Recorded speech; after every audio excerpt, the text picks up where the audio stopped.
ओम नमो भगवते वासुदेवाय। स्वागत है आप सभी का बरगदेश्वर महादेव मंदिर उन्नाव के इस दिव्य YouTube चैनल पर। आज हम सुनने जा रहे हैं ब्रह्मपुराण का अद्भुत प्रसंग, खंग तीर्थ और आत्रेय तीर्थ की महिमा, अध्याय 60। यदि आप भी ऐसे ही दिव्य पुराण प्रसंगों को सुनना चाहते हैं तो हमारे चैनल बरगदेश्वर महादेव मंदिर उन्नाव को सब्सक्राइब करें। हर दिन शाम 5 बजे हमारे चैनल पर आपको ब्रह्मपुराण कथा सुनने को मिलेगी और धीरे धीरे हम सभी 18 पुराणों की कथाएं आप तक लेकर आएंगे। अगर आपको किसी विशेष पुराण या प्रसंग से जुड़ी जानकारी चाहिए तो कमेंट में जरूर पूछें, हम आपकी जिज्ञासाओं का समाधान अवश्य करेंगे। तो आइए शुरू करते हैं दिव्य कथा। ब्रह्मा जी कहते हैं, गौतमी के उत्तर तट पर खड़ग तीर्थ है, जहां स्नान और दान करने से मनुष्य मोक्ष का भागी होता है। नारद, मैं वहां का वृतांत बतलाता हूँ। पैलुष नाम से विख्यात एक ब्राह्मण थे जो कक्ष के पुत्र थे। वे कुटुंब के भार से विवश हो धन के लिए इधर उधर दौड़ा करते थे, किंतु उन्हें कहीं से भी कुछ नहीं मिलता था। दैव तो अत्यंत विमुख था ही, पुरुषार्थ भी निष्फल हो गया। इससे पैलुष्य को बड़ा वैराग्य हुआ। वे सोचने लगे, ये तृष्णा मुझे बलपूर्वक पाप की ओर खींचती है। तृष्णे, तूने मेरे अज्ञानवश बड़ा अपकार किया है, किंतु अब तुझे दूर से ही नमस्कार है। ये सोचकर बुद्धिमान पैलुष्य ने मन ही मन विचार किया, इस तृष्णा का नाश करने के लिए क्या होना चाहिए। फिर उन्होंने अपने पिता कवच से पूछा, तात, मैं ज्ञान रूपी खग से क्रोध और लोभ का तथा अत्यंत दुस्तर संसार का कैसे छेदन करूं, इसका उपाय बतलाइए। कवच ने कहा, वैदिक श्रुति का कथन है कि ईश्वर से ज्ञान की इच्छा करे, अतः तुम महादेव जी को आराधना करो, उससे तुम्हें ज्ञान प्राप्त होगा। बहुत अच्छा कहकर पैलुष्य ने ज्ञान प्राप्ति के उद्देश्य से महेश्वर की अर्चना की। इससे संतुष्ट होकर उन्होंने ब्राह्मण को ज्ञान प्रदान किया।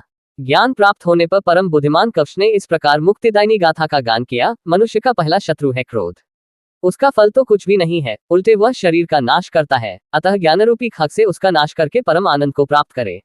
नाना प्रकार की तृष्णा बंधन में डालने वाली माया है, वह पाप कराती है, अतः ज्ञानरूपी खग से उसका नाश कर देने पर मनुष्य सुख से रहता है। तारांकन आसक्ति देवता आदि के लिए भी बहुत बड़ा अधर्म है। आत्मा अंग है, उसके लिए भी आसक्ति महान शत्रु है। ज्ञानरूपी खग से इस आसक्ति का नाश करके शिव सायुज्य प्राप्त करे। संशय महानाश का कारण है, वह धर्म और अर्थ का भी विनाश करने वाला है।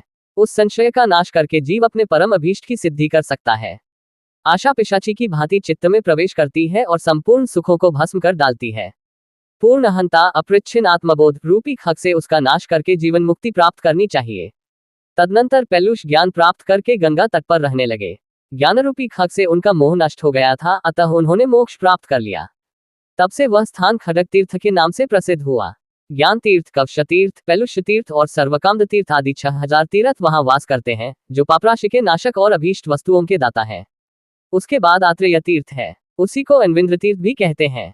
वह बहुत ही उत्तम है, वह खोए हुए राज्य की प्राप्ति कराने वाला है।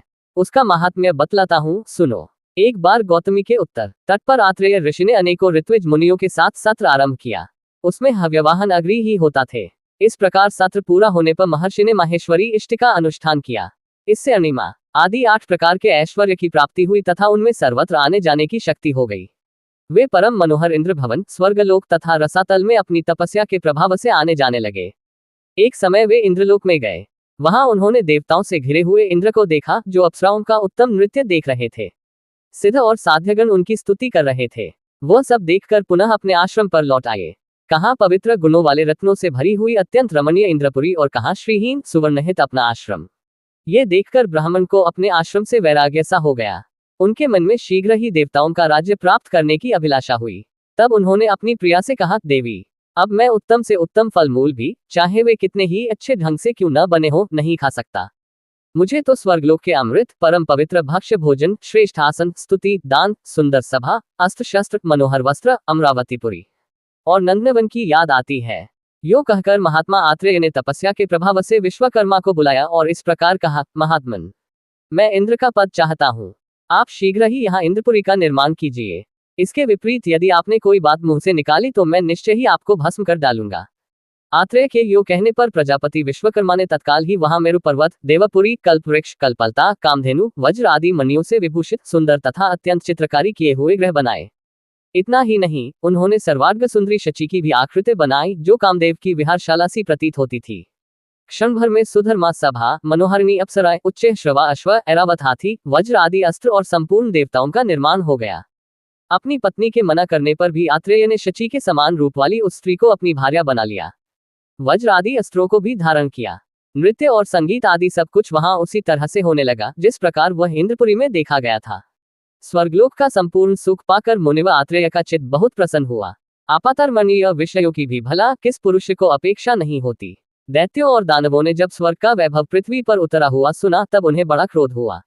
वे परस्पर कहने लगे, क्या कारण है कि इंद्र स्वर्गलोक को छोड़कर पृथ्वी पर सुख भोगने के लिए आया है। हम लोग अभी वृत्रासुर का वध करने वाले उस इंद्र से युद्ध करने के लिए चले।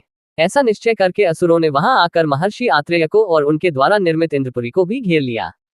फिर तो उन पर बड़े बड़े शस्त्रों की मार पड़ने लगी।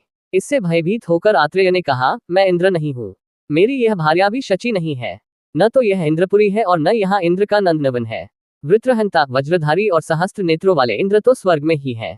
मैं तो वेदवेता ब्राह्मण हूँ और ब्राह्मणों के साथ ही गौतमी के तट पर निवास करता हूँ। दुर्दैव की प्रेरणा से मैंने ये कर्म कर डाला जो न तो वर्तमान काल में सुख देने वाला है और न भविष्य में ही। असुर बोले, मुनिश्रेष्ठ आत्रेय, यह इंद्र का अनुकरण छोड़कर यहाँ का सारा वैभव समेत तभी तुम कुशल से रह सकते हो, अन्यथा। आत्रेय ने कहा, मैं अग्रे की शपथ सच सच कहता हूँ, आप लोग जैसा कहा वैसा ही करूंगा। दैत्यों से यूं कहकर वे पुनः विश्वकर्मा से बोले, प्रजापते, आपने मेरी प्रसन्नता के लिए जो इंद्रपद का निर्माण किया था इसका फिर उपसंहार कर लीजिए और ऐसा करके मुझ ब्राह्मण मुनि की शीघ्र रक्षा कीजिए। मुझे फिर अपना वही आश्रम लौटा दीजिए जहां मृग, पक्षी, वृक्ष और जल है। मुझे इन दिव्य भोगों की कोई आवश्यकता नहीं है। शास्त्रीय मर्यादा का उल्लंघन करके प्राप्त की हुई कोई भी वस्तु सुखद नहीं होती। बहुत अच्छा कहकर प्रजापति ने उस इंद्रपुरी वैभव को समेट लिया। उस देश को निष्कंटक बनाकर दैत्य फिर अपने स्थान को चले गए। विश्वकर्मा भी हंसते हंसते अपने धाम को पधारे। आत्रेय भी अपने शिष्यों और पत्नी के साथ गौतमी तट पर रहते हुए तपस्या में संलग्न हो गए। उनका जो यज्ञ चल रहा था उसमें उन्होंने लज्जित होकर कहा, अहो, मोह की कैसी महिमा है कि मेरे चित्त में भी भ्रांति आ गई। यह क्या मैंने महेंद्र पद पाया और क्या क्या उसके लिए किया। इस प्रकार लज्जित हुए आत्रेय से देवताओं ने कहा, महाबाहो, लज्जा छोड़ो, इससे तुम्हारी बड़ी ख्याति होगी। जो लोग इस आत्रेय तीर्थ में स्नान करेंगे वे भविष्य में इंद्र होंगे और इसके स्मरण से उन्हें सुख की प्राप्ति होगी। यो कहकर देवता चले गए और आत्रेय मुनि भी बहुत संतुष्ट हुए। यदि आपको हमारे वीडियो ज्ञानवर्धक लगे तो लाइक, शेयर और सब्सक्राइब करना न भूलें ताकि अधिक से अधिक लोग पुराणों की इस अमृतधारा से जुड़ सकें। अगर ये जानकारी पसंद आए हो तो हमारे चैनल बरगदेश्वर महादेव मंदिर उन्नाव को लाइक, शेयर और सब्सक्राइब करना न भूलें। फिर मिलेंगे नई जानकारी के साथ।